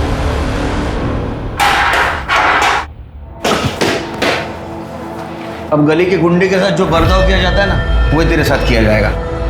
करड़े ला इतकं मारा हात खरं बोलला। एक सेकंड सर, वो मैसेज मैंने गुस्से में किया था। लेकिन नितिन से जब फोन पे बात हुई तो मैंने उसे मना कर दिया ऐसा कुछ भी करने के लिए। सर मैं किसी की जान नहीं ले सकता सर। उस क्लिनिक में जाने जा रही थी उन बच्चों की जो पैदा भी नहीं हुए, तो तेरे को ये सब पता था। इतना ही नहीं, शिल्पा को जो दवाई दी जा रही थी दिल कमजोर होने की, वो भी तेरे इशारे पे दी जा रही थी। शिल्पा का एबॉर्शन भी तेरे इशारे पे हुआ था और उसकी जान भी तूने ली। अब अच्छे वकील का इंतजाम कर, जरूरत गिरेगी।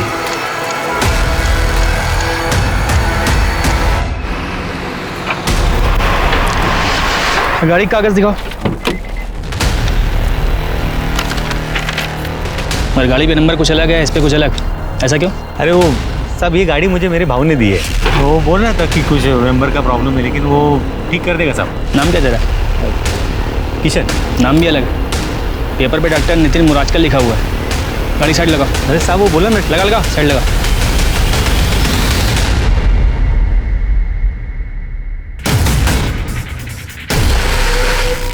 सर ये बघा, ये रॉकी की बनाई हुई वीडियोस।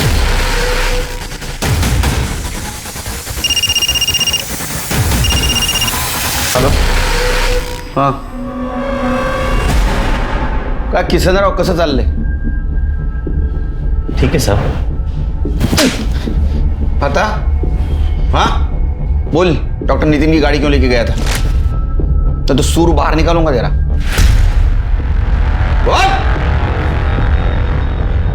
तुम्हारे कॉल डिटेल्स है हमारे पास, उससे पता चलता कि तुम संदीप से देर रात तक बात करती थी। कुछ सबूत भी है हमारे पास, उससे पता चलता है तुम्हारा और संदीप का अफेयर चल रहा था। पिक्चर देखोगी चिर के? क्या दिख रहा है इसमें? हाँ, अब एक्सप्लेन करता हूं। जिस दिन शिल्पा का मर्डर हुआ उस दिन पहले शिल्पा घर आई, उस वक्त तुम घर पे थी। तुम घर से बाहर निकली, कुछ देर के बाद फिर से घर आई। लेकिन तुम्हारे पहले बयान में तुमने क्या बताया हमें? कि जिस दिन शिल्पा की मौत हुई वो घर पे अकेली थी। तो झूठ बोला था ना तुमने? सच बताओ। सर मैं बताती हूँ सर, मेरा और संदीप का कॉलेज टाइम से ही अफेयर चल रहा था। गुड। और कॉलेज खत्म होते होते हमारा अफेयर भी खत्म हो गया। मुझे मालूम था कि बाबा कभी भी एक स्मॉल टाउन जर्नलिस्ट से मेरी शादी नहीं कराएंगे, इसलिए मैंने भी चुपचाप नितिन से शादी कर ली। फिर एक दिन मुझे मार्केट में संदीप मिला और हमारा अफेयर फिर से शुरू हो गया। लेकिन ये बात बाबा को पता चल गई। उन्होंने अपने इमेज और करियर के लिए मुझे संदीप को छोड़ने के लिए कहा, लेकिन हम फिर भी छुप छुप कर मिलते रहे। सब कुछ ठीक चल रहा था। ताई की डेथ हो चुकी थी, उस रात वो घर नहीं आने वाले थे, इसलिए मैंने संदीप को कॉल करके घर बुलाया था। लेकिन सर वो अचानक से घर आ गए। उन्होंने ना डोर बेल बजाई ना ही डोर नॉक किया, इसलिए मुझे कोई आवाज़ भी सुनाई नहीं दी। मैं बाथरूम में नहा रही थी और मेरा फ़ोन बेड पर पड़ा था जिसमें संदीप का कॉल आ रहा था, और वो कॉल नितिन ने देख लिया था। कॉल कट होने के बाद संदीप के मैसेज आए जो मेरे मोबाइल स्क्रीन पर शो हो रहे थे, और वो मैसेज नितिन ने देख लिया।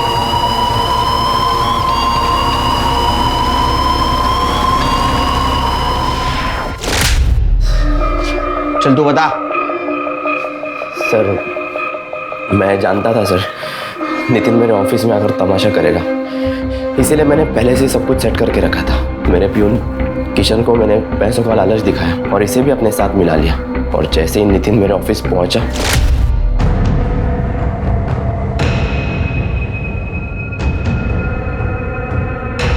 अबे ये साले ऐसे न्याय दिलाएगा तू? जब मैं पता तो न्याय कैसे दिलाता? मेरी बीवी के साथ सोता है तू? किशनराव बांसुरी बाजवा।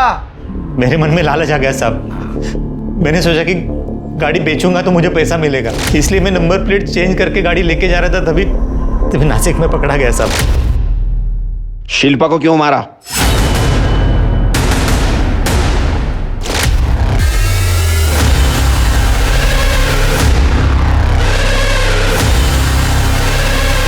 क्या ये सब? हाँ, तूने बोला था दोस्त है वो तेरा। शर्म नहीं आती एक शादीशुदा आदमी से अफेयर करते हुए? आपको आई थी ताई? आपने भी तो शादीशुदा आदमी से अफेयर रखा था ना? मुझे पता नहीं था वो शादीशुदा है, और मेरा डिवोर्स हो चुका है। तू खुद एक शादी में है और तू देख रही है उस गलती की सजा मैं अब तक भुगत रही हूँ। देख अभी भी वक्त है, मत कर ये सब। नितिन, वो बेचारा तुझसे कितना प्यार करता है, तू उसे धोखा दे रही है। तूने ये सब खत्म नहीं किया ना तो मैं नितिन को बता दूंगी। ताई बहुत ही सीधी थी, उन्हें कोई कुछ भी कहता था वो आसानी से मान जाती थी, इसलिए मैंने भी कुछ भी झूठ मूठ बोलकर उन्हें मना लिया। लेकिन मुझे डर था कि अगर वो दोबारा हमें साथ में देखेंगी तो वो नितिन को सब कुछ सच सच बता देंगी। ताई बहुत ही फिजूल के उसूल टाइप की लड़की थी, उनकी तबीयत धीरे धीरे बिगड़ती जा रही थी। फिर उस दिन वो जब घर आई वो अपना सर दीवार से पटकने लगी और उसके बाद मैं घर से निकल गई। कुछ देर बाद सब्जी लेकर मार्केट से वापस आई ताकि आप सब लोगों को मुझ पर यकीन हो जाए। मैंने जानबूझकर सारा इल्ज़ाम इंस्पेक्टर सुधीर पर लगा दिया ताकि मुझ पर किसी का ध्यान न जाए। तुमने अपनी गलती छुपाने के लिए अपनी सगी बहन को मार दिया, जिसको तुम्हारे सहारे की जरूरत थी। इतना ने अपने पति को भी मार दिया, और तुम न्याय के ठेकेदार। बाहरी दुनिया से तो हम सब सतर्क रहने की कोशिश करते हैं, लेकिन जब घर में ही असुरक्षा हो, स्वार्थी लोगों का झुंड हो, तब क्या करें? कैसे पहचाने उनके स्वार्थ को? दरअसल ये बहुत मुश्किल है। इसके लिए अपने विवेक का इस्तेमाल करें। झूठ, फरेब, दिखावा ये कहीं भी पाया जा सकता है, अपनों में भी और अपने में भी। और अगर इनमें से कोई भी चीज हमें अपने अंदर आती दिखाई दे तो जरूरत है सतर्क होने की, क्योंकि ये हमें भी अपराधी बनाने की हद तक ले जा सकती है। और ये ना सिर्फ आपकी बल्कि दूसरों की जिंदगी के लिए भी घातक हो सकता है। अब मैं अनूप सोनी आपसे विदा लेता हूं, फिर मुलाकात होगी क्राइम पेट्रोल सतर्क में एक और नए केस के साथ। तब तक अपना और अपने परिवार का ख्याल रखें, सतर्क रहें, सुरक्षित रहें और देखते रहें क्राइम पेट्रोल सतर्क। जय हिंद। इस तरह के और भी एपिसोड देखने के लिए हमारे चैनल को सब्सक्राइब करें और बेल आइकन दबाना ना भूलें।